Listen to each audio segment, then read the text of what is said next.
Джулиан Ассанж – культовая и противоречивая фигура современной истории. Одни считают его террористом, другие – величайшим борцом за правду. Главное его детище сайт Wikileaks сделало его одной из самых влиятельных персон в средствах массовой информации. Его специализация основана на обнародовании сверхсекретной информации о шпионских скандалах, коррупции верхушки власти, военных преступлениях и тайной дипломатии.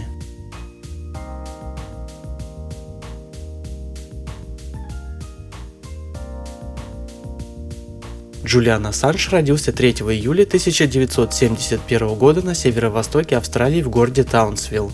По материнской линии он происходит из шотландских и ирландских иммигрантов, которые приехали на континент в середине 19 века. Отцом Джулиана был человек по имени Джон Шиптон, участник антивоенного движения, а матерью художница Кристин Энн Хоукинс. Их отношения закончились, когда она забеременела. После рождения Джулиана мать вышла за владельца передвижного театра Ричарда Бретта Ассанжа, чью фамилию и унаследовал ее сын. Детство и юность будущего разоблачителя прошли в постоянных переездах. Из-за этого Джулиан изучал науки самостоятельно, занимаясь дома и проводя много времени в библиотеках. Он сменил 37 учебных заведений в различных городах. Когда Ассанжу исполнилось 9 лет, его мать развелась с отчимом и вышла замуж за музыканта Гамильтона Лейфа, от которого родила второго сына.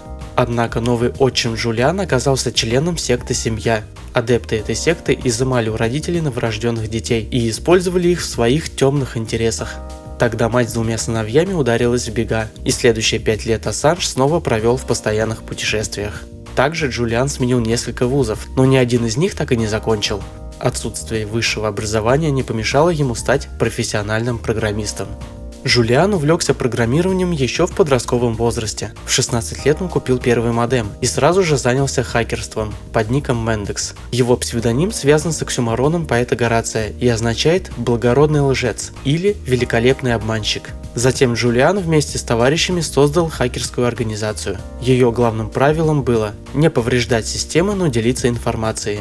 Первое серьезное дело в своей деятельности Ассанж сделал в 1991 году, когда ему было 20 лет. Джулиану удалось взломать центральный сервер канадской телекоммуникационной компании Nortel Networks. Против хакера возбудили уголовное дело. Расследование продолжалось несколько лет. В то время Ассанж переживал тяжелую депрессию. После нескольких допросов он признал себя виновным по всем 25 пунктам обвинения. Однако Джулиану удалось отделаться лишь небольшим штрафом, так как суд не нашел в его действиях преступного умысла или преследования корыстных целей. Позже программиста задержали по подозрению в краже $500 000 со счетов Ситибанка, но это обвинение осталось недоказанным. После этого Ассанж занялся законным программированием, в то же время изучая физику и математику. Он работал консультантом в области компьютерной безопасности и сменил несколько профессий в сфере информационных технологий. К примеру, Джулиан работал администратором в одном из первых интернет-хостингов в Австралии. Кроме того, он параллельно писал программы, связанные с системой сетевой безопасности, а также создавал софт для полиции. В 1998 году Ассанж стал сооснователем компании Earthman Technology, которая занималась разработкой технологий обнаружения сетевых вторжений. Опыт своей хакерской деятельности Джулиан Ассанж детально описал в книге Underground. В 2006 году Ассанж создал сайт Wikileaks, на просторах которого он начал публиковать информацию о коррупционных схемах во властных структурах различных стран всего мира, включая Россию. Информация поступала от анонимных источников. Обнародованные сведения вызывали международные скандалы невиданного масштаба. Хакер раскрыл сотни секретных документов, связанных с войной в Ираке, Сирии и Афганистане. В них содержатся видеодоказательства расстрела гражданского населения американскими военными. Также благодаря Wikileaks достоянием общественности стали факты тотальной слежки американских спецслужб за руководителями ведущих стран мира и информация о пытках в Гуантанамо, сотни страниц допросов, секретных документов и рапортов. Спустя 2 года после открытия интернет-площадки Джулиан Ассанж был удостоен международной премии Amnesty International за работу по разоблачению коррумпированного кенийского правительства. Личность создателя Wikileaks приковывала к себе внимание пользователей со всего интернета, поэтому в 2010 году журнал Time признал хакера человеком года, а издание Guardian поместило его на 58 место в рейтинге самых влиятельных медиаличностей. В 2013 году Ассанж загрузил на свой сайт ссылки на скачивание добытых секретных документов. Их объем достиг 400 гигабайт. Программист закодировал эти данные специальным ключом и пообещал, что обнародует его, если пострадает кто-либо из ключевых членов его организации, включая самого Ассанжа и Эдварда Сноудена. Еще через 3 года, в 2016-м, журналист представил отчетность Евросоюза по борьбе с беженцами и рассказал о скандале с Панамским архивом, указав на ключевых лиц, которые в нем замешаны. Документы из этого архива изобличили многих известных личностей в причастности к нелегальным офшорным схемам. В 2010 году Джулианом Ассанжем заинтересовались власти Швеции. Австралийцы начали преследовать за сексуальное насилие по отношению сразу к 2 женщинам. Конкретно полиция обвинила хакера в том, что он вступил с ними в половой контакт без презерватива, без их согласия. Практически во всех европейских странах эти действия никак не тянут на состав преступления. Но только не в Швеции. Ассанж был уверен, что уголовное дело против него сфабриковали из-за публикации на Wikileaks данных относительно военных действий США на Ближнем Востоке. Адвокат Джулиана попытался обжаловать решение судебной инстанции, но Интерпол все равно получил ордер на арест Ассанжа, объявив его в международный розыск. В Лондоне хакер добровольно пришел на полицейский участок, где и был арестован.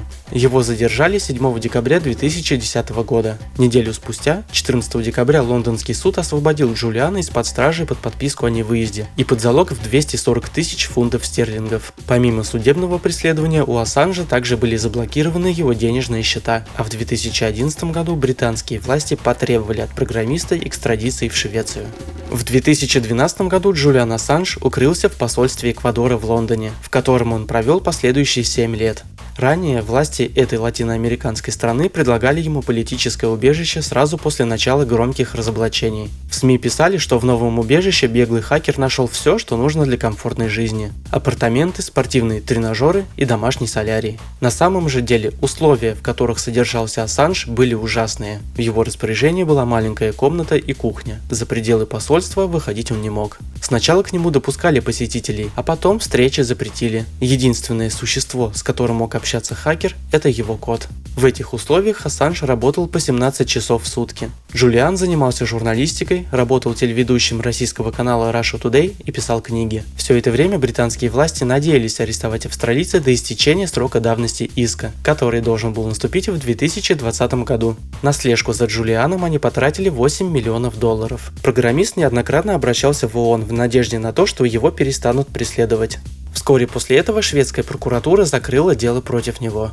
Несмотря на отзыв Швеции ордена на арест, британская полиция заявила, что намерена задержать Ассанжа, как только он покинет эквадорское посольство. Ведь в 2012 году тот нарушил условия залога, укрывшись в посольстве. Свою личную жизнь Джулиан старался не афишировать. Его жена Тереза в 1989 году родила от него сына Дэниела, но ушла сразу после рождения ребенка из-за скандала, связанного с хакерской деятельностью Ассанжа.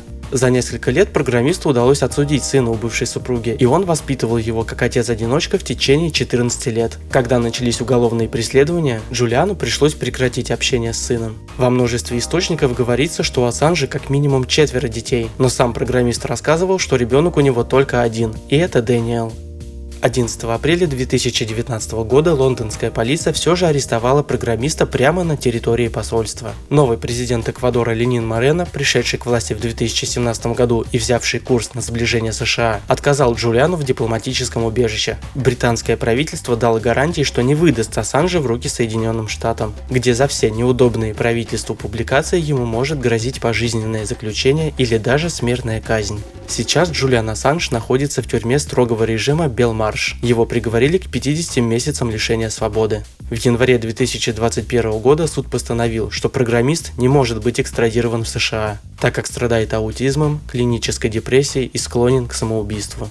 Видеоролик подошел к концу, но это еще не конец истории.